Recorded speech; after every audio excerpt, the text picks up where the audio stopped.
If one is unaware of an unpleasant fact or situation, one cannot be troubled by it, is the Oxford Language's definition of the phrase ignorance is bliss, a phrase some of you watching right now might have even used yourself and thought none the wiser.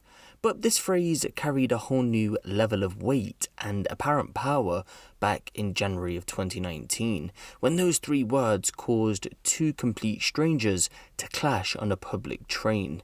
A clash that would leave one man for dead, the other facing a life behind bars. I'll still never truly understand how trivial moments like the one you're about to witness in this video leads to someone dying, a man who never met his victim before changing the course of his own life in the space of quite literally minutes, going on to leave a child without his father, knowing full well what the consequences of his actions would do exactly that. On the 4th of January 2019 at around 1 PM, 51-year-old IT consultant Lee Pemeroy boarded a train at London Road in Guildford with his son. It's a day before his 52nd birthday. At the same time, at the same stop, 38-year-old Darren Pencille boards the same train after being dropped off by his girlfriend, Chelsea Mitchell. All three in fact board the exact same carriage, and before any of them knew it, their lives were about to change forever.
After boarding the train, Darren had attempted to get by Lee and his son. They'd been blocking the aisle. Once he finally passed the pair, he muttered, "Ignorance is bliss." That exact phrase prompted Lee to respond, and words were exchanged.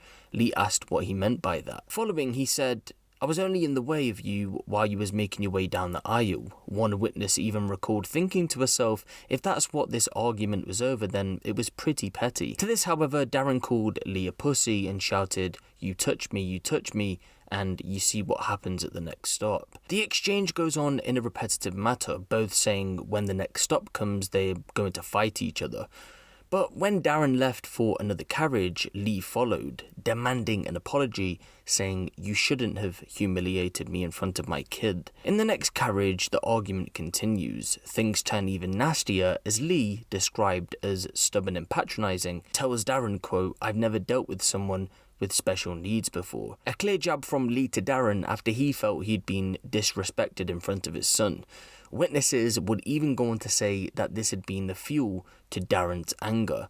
This might have been because Darren has borderline learning disabilities whose IQ has been ranked in the lowest 1% of the population. Either way, Darren continues to shout at Lee, telling him to leave him alone, calling him a racist. Although it should be noted that Lee never made a racist remark according to multiple witnesses. Darren's then captured on CCTV calling his girlfriend Chelsea Mitchell, telling her, "I'm going to kill this man, and he's going to end up dead." Lee, still taunting Darren, didn't believe he was on the phone to anyone. He believed Darren was dishing out empty threats. But analysis of phone records show that he was in fact on the phone to Chelsea, and he was about to act out on his words. You heard what I said? Go on, put your hand on me. I dare you. I dare you. Now you speak. Well, not you did. I dare you. Put your hand on me. Put your hand on me.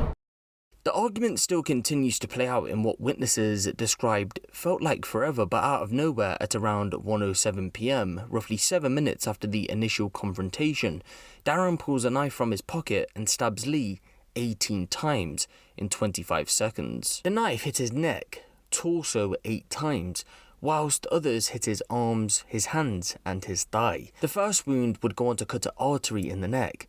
That wound he would go on to die from. Without immediate life-saving medical attention, it was only a matter of time until Lee would sadly go on to lose his life. As the train pulls into Clarendon Station, Darren grabs his scattered belongings and flees the scene. By now, passengers know what has happened. Believe it or not, that train had actually left Clarendon Station to head to the next stop at Horsley. On this journey, one passenger recalled seeing lots of blood everywhere, and that quote, "I didn't think the poor chap stood a chance." When emergency services arrived at the scene, they went on to give Lee CPR, but even by then it was too late. He had died whilst at the station. Tracing Darren's next moves, and from the station he left for a wooded area. He climbed over a fence that led to the woodland off Deadswell Drive in West Clarendon. He was spotted by Rowena Dodwell, who described him as heavily sweating and slightly distressed. Darren told her he'd been in an accident and swiftly made a move, leaving a hat behind. As he made his way through the woodland, he disposed of his jacket, which was later recovered, along with a pair of glasses. Eventually, he would go on to be picked up by his girlfriend Chelsea Mitchell close by. The pair go on to visit Frensham Ponds near Farnham, where they go on to take this video of Darren's injuries which he sustained during his attack on Lee. Although reports don't go into too much depth about the pair's son, Chelsea later said they chose Frensham Ponds to set off lanterns in memory of him. After leaving Frensham Ponds, they made their way to Bognor Regis, in where Darren's flat was. Next, travelling to Chester to have dinner before returning to Chelsea's home in Farnham in the later evening, where it's thought the pair watched EastEnders.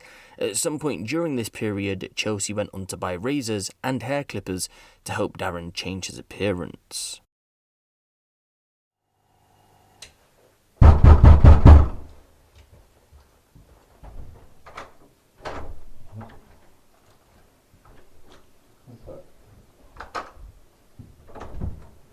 Hello. Hello? Hi. Someone please, can you just step out please? Just step outside the door. Come outside the door. Is it Chelsea? Yeah, just come outside the door. Is anyone else inside the property? Yeah, Jimmy. Yeah. Jimmy! Armed police. Stay where you are at the moment and listen to my instructions. I want you to walk towards the door with your hands on display. Nothing in your hands, do you understand? When you get to the door, you will stop, okay? And you will follow my instructions. Do you understand? Walk slowly to the door with nothing in your hands. Keep walking, that's it, keep walking across.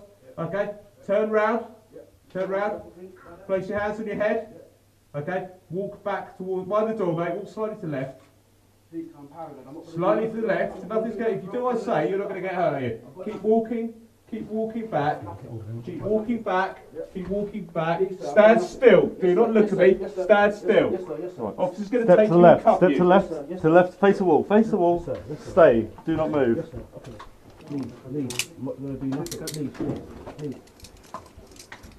Keep your hands there. Yes sir, I'm not doing nothing. Right, move your arms to your back. Like this, yeah? That's it.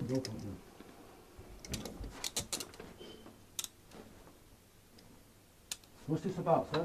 I'll tell you in a second. Okay. Have we got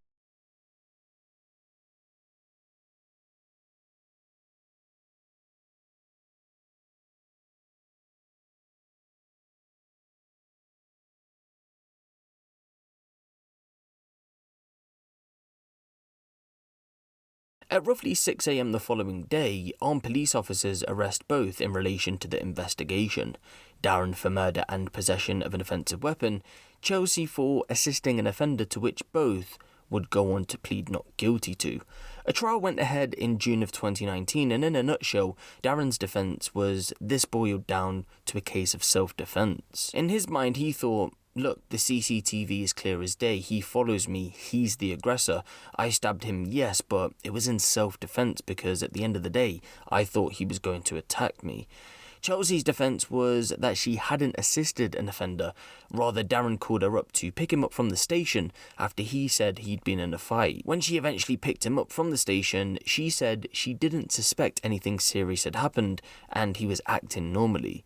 Apparently, when she saw the cuts on his hand, she asked him if he wanted to go to the hospital, to which he said no, so instead she said that she went to a chemist to get antiseptic wipes and plasters. It was when she returned from the chemist, she said he had cut off his beard, and this is when she found out what had happened after Darren had been on the phone to his mum crying. She overheard a conversation.